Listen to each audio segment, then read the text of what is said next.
반갑습니다. 엑셀을 디자인하는 튜터 엔진입니다. 이번 시간에는 백데이터 상에서 월별 데이터에 따른 어떤 특정 목록의 합계값을 출력하는 세 가지 방법에 대해서 알아보도록 할 텐데요. 이 세 가지 방법에 대한 문의는 종종 있어 왔습니다. 이번 시간에 정리를 한번 하고 가면 좋을 것 같아서 영상을 한번 제작해 봤습니다.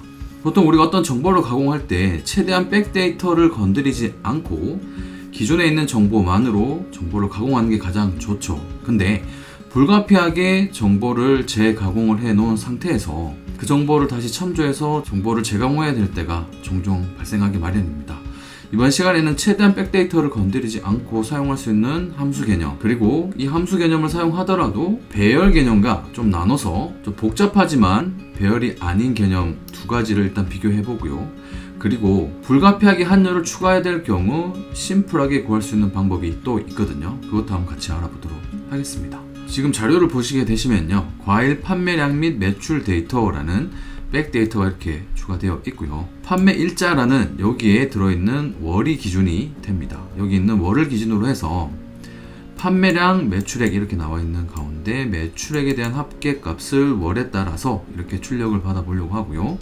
여기에서는 sum product, 배열을 참조하는 함수, 그리고 sumif s, 다중 조건을 만족시키는 함수, 그리고 sumif, 단일 조건을 만족시키는 함수를 가지고 똑같은 결과값이 출력되도록 해 볼 거고요. 그리고 최대한 이 열은 추가하지 않고 값을 출력하는 방법을 알려드려 보도록 하겠습니다. 문제 시트로 넘어가서 함께 확인해 보도록 하겠습니다. 먼저 sum product, 즉 배열을 참조해서 결과값을 출력해주는 함수에 대해서 알아보도록 할 겁니다. 배열이라고 하면은 우리가 어떤 범위를 참조해서 결과값을 하나의 그룹으로 관리할 수 있게끔 만들어주는 게 바로 배열에 대한 개념입니다. 예를 들어서 여기에서 는 하고요, months라는 함수를 불러주고 괄호를 열도록 하겠습니다. 지금 제가 사용하는 엑셀 버전은 마이크로소프트 365 버전이거든요. 그렇기 때문에 지금 미리 범위를 정하지 않고 months 해주시고 나서 해당하는 범위의 날짜죠. 해당하는 범위의 날짜 범위를 쭉 지정을 해주신 다음에 괄호를 닫고 엔터만 꾹 눌러주시면 이렇게 파란색 음영 테두리를 확인해 볼 수 있고요. 참조된 구간의 범위가 엔터 한 번으로 결과값이 여러 개가 출력이 되었죠. 즉 하나의 그룹으로 결과값이 출력이 된다는 겁니다. 이 배열이 이 sum product 함수의 인수로 참조가 되게 되면 하나의 조건값으로 기능을 작동하게 됩니다. 그래서 이 인수 안에서 여러 가지 결과값을 비교하거나 참조해서 결과값을 뱉어내 줍니다. 그렇기 때문에 이 sum product 함수를 사용해 주시게 되면 이런 식으로 월별 데이터에 대한 합계값을 빠르게 출력을 할 수가 있습니다. 단점이 있다면 데이터 양이 많은 경우 있죠. 예를 들어서 10만 행이 넘어간다든지 또 만행만 넘어가더라도 일단 조건이 많아진다든지 하게 되면 리소스를 좀 많이 잡아먹게 되어서 속도가 좀 느려진다라는 단점은 있습니다. 일단은 전체 데이터 범위를 정해서 지워보도록 할 거고요. 배열을 참조한다라는 개념이 어떤 개념인지 한번 보도록 하겠습니다. 는 해주시고요. sum product 함수 불러주시고 괄호를 한번 더 열어주도록 하겠습니다. 여기에서는 months라는 함수를 바로 불러주시고요. 판매 일자에 들어있는 범위를 쭉 지정을 해주도록 하겠습니다. 그리고 괄호를 닫고 는 비교 대상이 필요한데 우리는 기준열, 여기 월, 4월이라고 되어 있는 여기 있는 기준 셀을 찍어주도록 하겠습니다. 그리고 괄호를 닫아주시고요. 곱하기 연산자 해주시고 괄호를 열도록 하겠습니다. 지금 우리가 출력하고자 하는 건 판매량에 대한 합계값이거든요. 그래서 판매량을 배열 구분과 똑같이 범위를 이렇게 지정을 해주도록 하겠습니다. 그리고 괄호 닫고 sum product 괄호 닫아서 마무리를 해보도록 하겠습니다.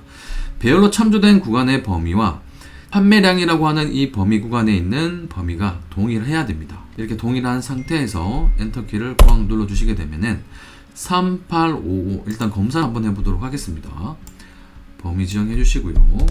필터 컨트롤 시프트 L 해주시고 여기에서 4월 확인, 판매량을 쭉 드래그 오른쪽 아래 3855 이쪽 3855 잘 기억을 할게요. 컨트롤 시프트 L 3855 잘 출력이 된 걸 볼 수가 있습니다. 자, 이렇게 계산을 하더라도 굉장히 심플하다는 걸 알 수 있죠. 근데 sumif s라는 함수로도 이렇게 월에 따른 합계값을 구할 수가 있는데 조금 복잡합니다. 그렇지만 sum product 함수, 즉 배열을 참조하는 함수보다는 리소스를 덜 잡아먹기 때문에 속도 측면에서는 유리한 부분이 있습니다. 단 좀 어렵다라는 부분이 있습니다. 일단 한번 작동시켜 보도록 하겠습니다. 는 SUMIF S 해주시고요. 걸로 열어주겠습니다. SUM range는 더할 범위죠. 지금 우리가 더할 범위는 판매량 합계 구간입니다. 범위 지정을 합계량 구해야 될 판매량 구간을 범위 지정을 해주시고요. 콤마 크라이테리아 레인지 첫 번째는 우리가 월을 기준으로 해서 값을 출력을 받을 거기 때문에 해당하는 월, 여기 이 부분이 범위의 첫 번째가 됩니다. 그리고 나서 기준값 크라이테리아 첫 번째 이 부분이 조금 생각을 해주셔야 될 부분인데요. 콤마 해주시도록 하겠습니다. 여기에서는 2024년도 1월부터 시작을 해서 오름차순으로 잘 정렬이 되어 있거든요. 1월부터 시작을 해서 4월까지 정렬이 된 데이터입니다. 만약에 여러분들이 월별에 따른 판매량 데이터를 구하기 위해서는 꼭 시작하는 이 연도와 월에 따른 시작 범위를 꼭 체크하시고 지금 SUMIF S 함수를 써주셔야 된다는 거 잘 기억을 해주도록 하겠습니다. 여기서는 쌍따옴표 해주시고요. 일단은 시작하는 월, 이 일자보다는 크다라는 개념에서 크거나 같은데 쌍따옴표 마무리 AND 연산자 그리고 date라는 함수 불러주시고 괄호를 열도록 하겠습니다. 여기에서 가장 대분류에 해당하는 연도의 가장 큰 날짜를 꼭 기억을 해주셔야 돼요. 자, 여기에서는 2024년도입니다. 이거는 여러분들이 직접 파악을 해주셔야 된다라고 말씀드렸죠. 2024 콤마 찍어주시고 월은 이 위에 있는 월이 기준이 되겠죠. 그리고 콤마 1 해당하는 월의 첫 번째 날짜부터 마지막 날짜의 합계값을 더하는 논리를 한번 완성을 시킬 거예요. 그래서 괄호를 일단 닫고요. 여기서는 이 범위, 날짜가 있는 범위에서 이 date라는 함수로 완성시킨 이 연도에 이 월에 따른 1일부터 시작을 해서 해당하는 월의 마지막 일자보다는 작거나 같다라는 공식을 성립을 시켜 주시게 되면 해당하는 달의 1일 이상이면서 마지막 일자보다는 작거나 같다라는 논리를 여기에 적용을 시켜 볼 겁니다. 첫 번째 논리 구간은 완성이 되었고요. 두 번째도 판매 일자라는 이 범위 구간, 날짜로 되어 있는 구간을 범위를 정해 주셔야겠죠. 그리고 콤마 이번에는 해당하는 월의 1일부터 크거나 같다라고 입력을 해줬죠. 그렇다면 두 번째 조건은 해당하는 그 달의 마지막 일자보다는 작거나 같다라는 공식을 성립을 시켜줘야 됩니다. 쌍따옴표 해주시고요. 작거나 같은데 쌍따옴표 AND 연산자 25months라는 함수가 있습니다. 해당하는 날짜의 마지막 일자를 출력해주는 함수거든요. 여기서는 date 함수 불러주시고 똑같이 2024 콤마 해당하는 월을 찍어주시고 콤마 그리고 해당하는 월의 마지막 일자를 출력해 주시기 때문에 여기서도 그냥 1을 넣어주시면 되겠습니다. 그러면 해당하는 월의 마지막 일자를 출력해 줍니다.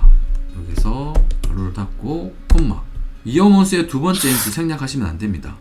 해당하는 그달이라는 개념에서 0을 넣어 주셔야 됩니다. 이어몬스 관련 함수는 상단 카드를 확인해 주시면 좋을 것 같습니다.